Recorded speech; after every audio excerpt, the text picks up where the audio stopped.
Bom dia, quarto ano, coisa boa estarmos juntos. Hoje, quarta-feira, dia 23/9. Coloquei aí capas rosas, porque já estamos na primavera, né? Hoje teremos aula de língua portuguesa, história e ensino religioso, certo? Então vamos lá. Opa, foi muito, volta. Bom, língua portuguesa e história, nós usaremos nossos livros, certo?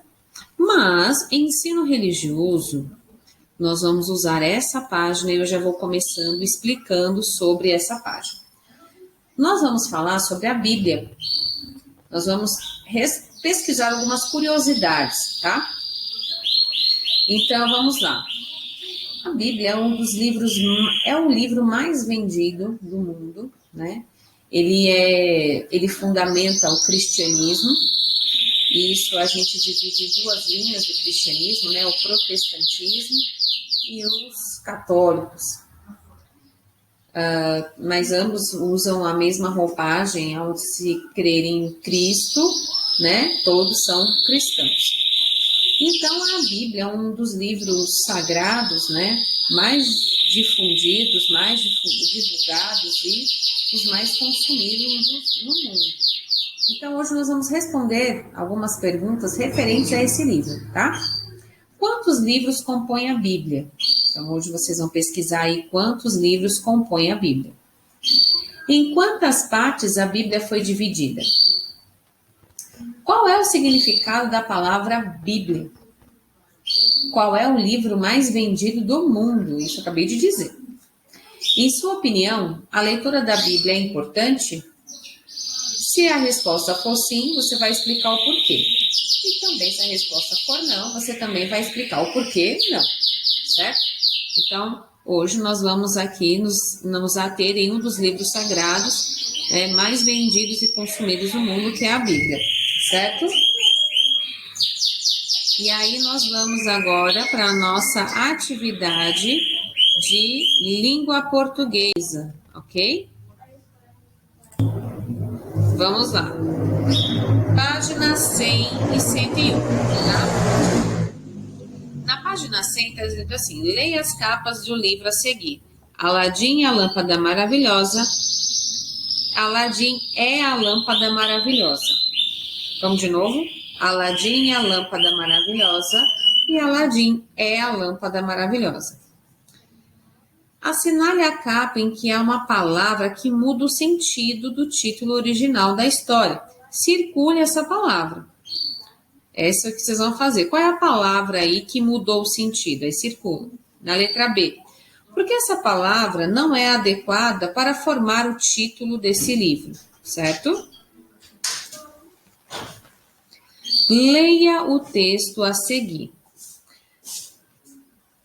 Leia o texto abaixo e complete-o escrevendo nas linhas E ou E.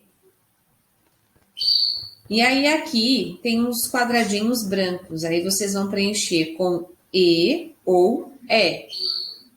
A vogal E, ela vai ter dois sons, ou ela vai ser E ou ela vai ser E. Então, leia o texto e vê qual que faz sentido, E ou E, tá? 3. Complete as lacunas das palavras, ou seja, os espaços, né? Com 3 grupos. A seguir, G ou J. Também, nesses espaços, vocês vão ver se a palavra garagem se escreve com G ou J. Se for G, você coloca G. Se for J, você coloca J, certo? Aí que vocês vão preencher. Que grupo é formado apenas por palavras com o sufixo agem? Nós já vimos também, nas nossas primeiras aulas, o que é um sufixo e um prefixo. Sufixo é o que vem antes, né? Desculpa, prefixo é o que vem antes, sufixo é o que vem depois. Por exemplo, agem é o sufixo da palavra garagem, né? Certo? Então, aí vejam, analisem direitinho para responder. 4, da página 101.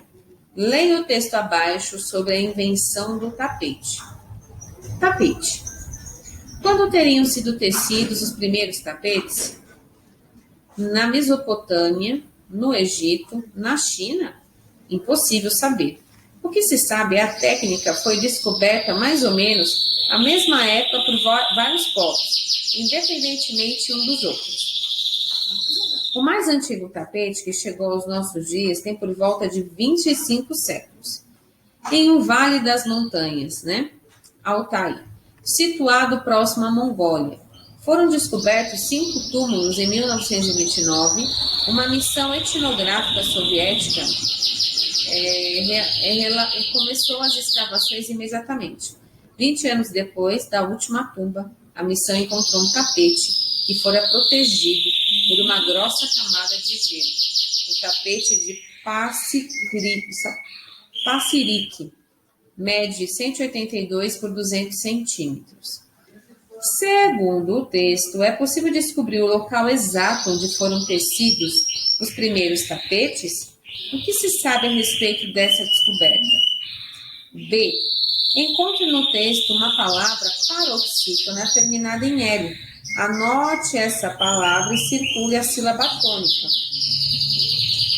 C.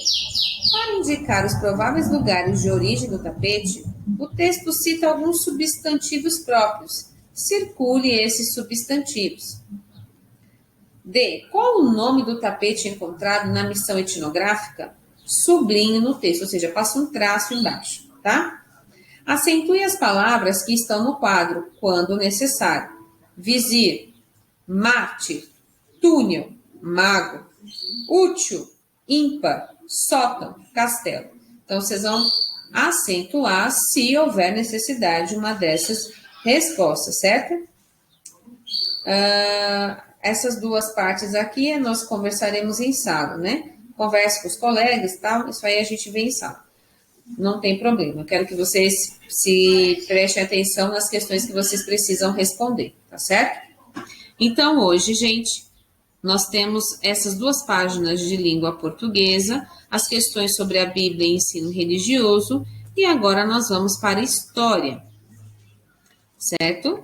Bora lá. E história hoje está muito legal. Deixa eu pegar o meu livro aqui, vocês vão abrindo aí o livro na página 22 e 23.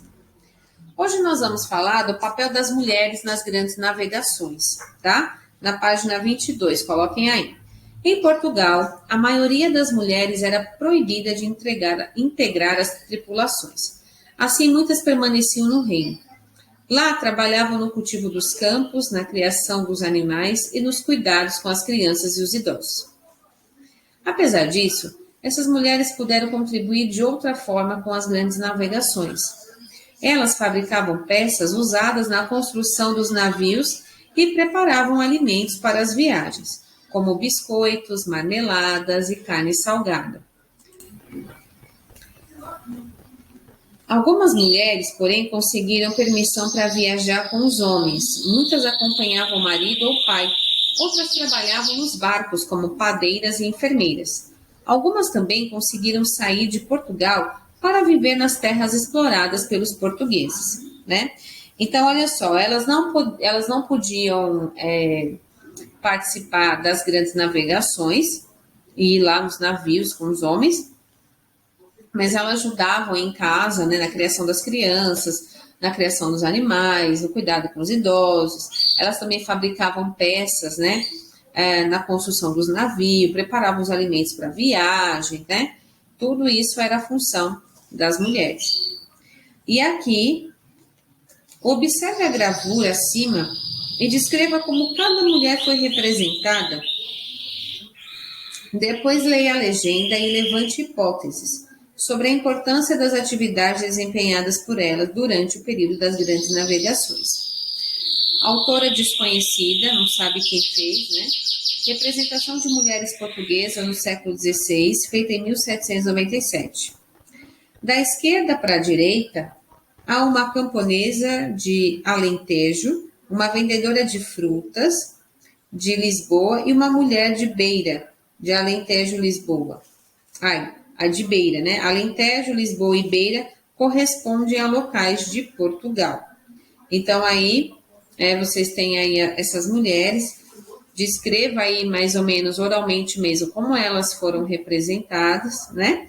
E qual é a importância dessas mulheres, né, no período dessas grandes navegações? Em sua opinião, por que muitas mulheres eram proibidas de participar das viagens marítimas? Por que elas tinham de pedir permissão para viajar nas embarcações? E vamos aqui para a página 23, né? Em 22 de abril de 1500, a expedição de Pedro Álvares Cabral encontrou terras que inicialmente imaginou-se ser a Índia. Porém, era a área que hoje pertence ao município de Porto Seguro, no sul atual do estado da Bahia. Os portugueses encontraram nesse local uma paisagem exuberante, com muita vegetação e abundância em água. Encontraram também pessoas muito diferentes deles, os povos indígenas, e então fizeram o primeiro contato com eles.